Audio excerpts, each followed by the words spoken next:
Pria ini sedang mengaduk sebuah campuran tanah. Ini adalahnya caranya untuk bertahan hidup. Tentu saja ini bukan untuk dimakan, tapi dia ingin menggunakan bahan tersebut. Tidak lama sebelumnya di Mars terjadi suatu badai, dan pria ini tidak beruntung terperangkap di dalamnya. Dan semua timnya mengira dia sudah mati, lalu menyalakan roket dan kembali.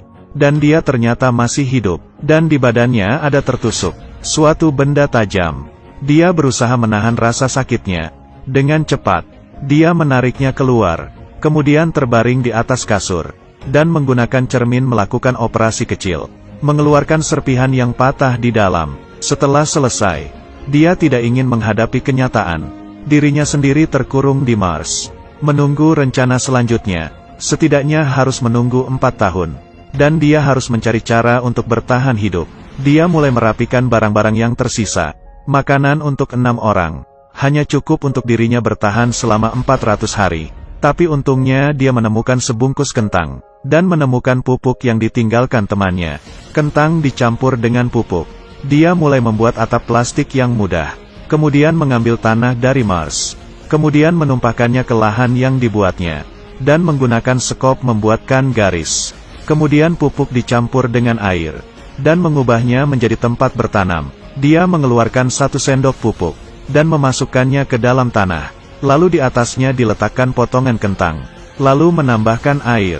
Menunggu beberapa waktu, sudah bisa mendapatkan hasil panennya, yaitu kentang kecil. Tapi airnya yang sedikit sama sekali tidak cukup.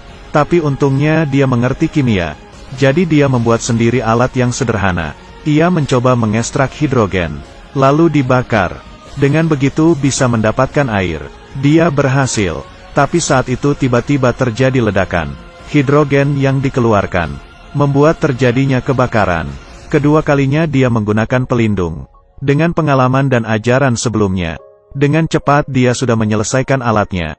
Setelah semalaman dia kembali ke lahannya, dan memegangi pembatasnya, dan benar-benar basah. Selanjutnya, dia tiap hari melakukan sesuatu di dalam lahannya. Akhirnya di hari ke-58, dari tanah sudah tumbuh kecambah kecil.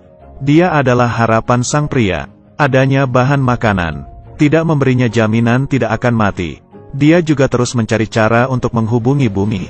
Kemudian dia menyetir mobilnya sambil mendengar lagu. Menemukan pesawat luar angkasa yang tidak ada orangnya, yang bertanda 97. Untungnya mesinnya belum rusak, tapi yang bisa dipakai hanyalah kamera web. Dan waktu pengirimannya mencapai 31 menit. Kemudian dia meletakkan 3 papan di atas tanah. Setelah setengah jam, tim di bumi menerima gambar. Lalu kamera web membalas iya. Dia akhirnya bisa berkomunikasi dengan tim di bumi. Dan dia memanen kentangnya, yang sudah matang di hari ke-78. Semuanya berjalan dengan baik. Tapi suatu yang tidak diharapkan pun terjadi. Ini bukan salah satu orang yang paling sulit diselamatkan dalam sejarah film. Sendirian di planet Mars, menanam 500 lebih kentang, mengetahui 700 cara memakan kentang. Dan hari ini terjadi suatu hal. Di kabin kehilangan tekanan udara, menyebabkan tangki oksigen meledak. Pakaian luar angkasa sang pria juga menjadi bolong. Oksigen mengalir keluar, dan suara peringatan terus berbunyi. Dia segera menggunakan selotip untuk menutupi lubangnya. Untungnya tidak apa-apa, tapi kentang di dalam lahannya sudah tidak terselamatkan. Di saat terjadi peledakan, semua tanamannya mati, dan makanan yang tersisa hanya cukup untuk hidup selama 200 hari. Kehidupannya selanjutnya, dia hanya bisa menghemat, dan tim di bumi mencari cara untuk memberikan pertolongan. Roket yang penuh dengan bahan telah bersiap untuk terbang. Ini adalah pengiriman yang sangat jauh dalam sejarah. Tapi di langit roket tersebut meledak, membuat semua orang tak berdaya. Haruskah dia selamanya tinggal di Mars?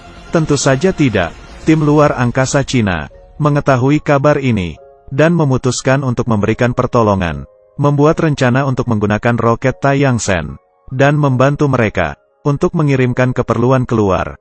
Dan di saat itu seorang ahli fisika memberikan suatu ide, yaitu menyuruh tim pesawat ruang angkasa yang sedang kembali ke bumi, memutari bumi sekali putaran, mengambil bahan bakar yang dari Taiyangsen, lalu terbang kembali ke Mars.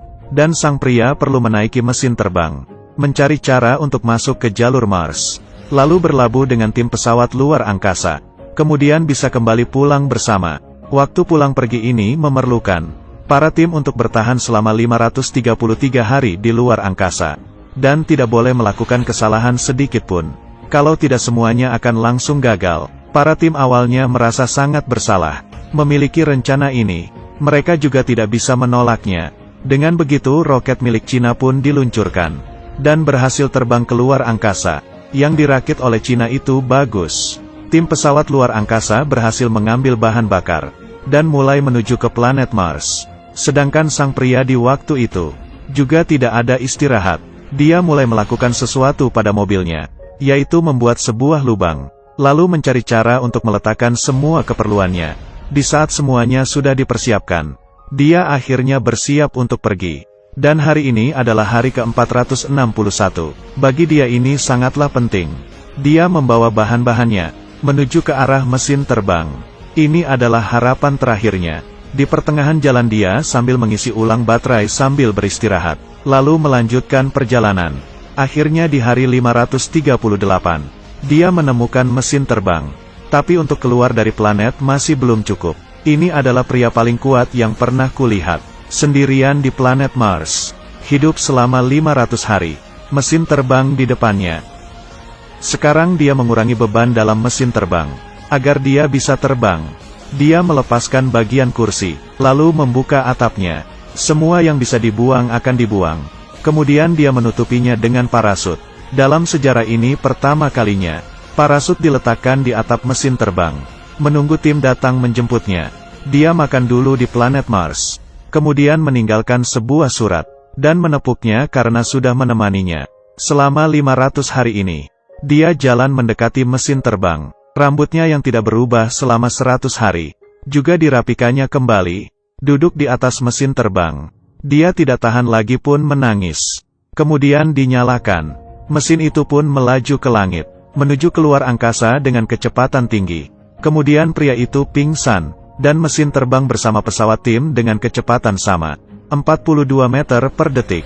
Dengan kecepatan ini mereka tidak akan bisa bertemu. Saat itu ketua tim terpikirkan suatu ide. Dia menutup pintu udara, lalu menggunakan bom untuk melepaskan pintu udara. Terdengar suara ledakan. Gas di tangki dievakuasi seketika. Gas-gas ini membentuk dorongan terbalik, memaksa pesawat ruang angkasa untuk melambat. Kemudian kapten menggantung tali, dan bertemu dengan sang pria. Tapi panjang tali ada batasnya. Mereka masih ada tersisa beberapa jarak. Dan di saat itu sang pria membuka pakaiannya, agar udara keluar dan mendorongnya. Dia bergerak di luar angkasa, berusaha keras mengendalikannya, tapi mereka masih gagal untuk saling berpegangan. Untungnya dia menarik talinya. Kepala tim pun juga tidak berhentinya mendekat, berputar berkali-kali di luar angkasa. Pada akhirnya berhasil menangkapnya. Rencana pertolongan pun berhasil. Orang-orang di bumi pun bersorak gembira. Beberapa tahun kemudian, sang pria menyadari kecambah kentang di kakinya. Hai teman. Dia juga menjadi profesor luar angkasa yang luar biasa, menarik perhatian para generasi muda, untuk terus semangat dan pantang menyerah, tidak berhentinya menemukan suatu masalah, lalu mencari cara untuk menyelesaikannya. Saat menghadapi kesusahan janganlah kabur, tapi harus menghadapinya. Menghadapi gagal bukannya marah atau menyerah. Selangkah demi selangkah, mungkin saja, kamu juga bisa kembali pulang dari planet Mars. Aku adalah Dongfang, terima kasih sudah tonton.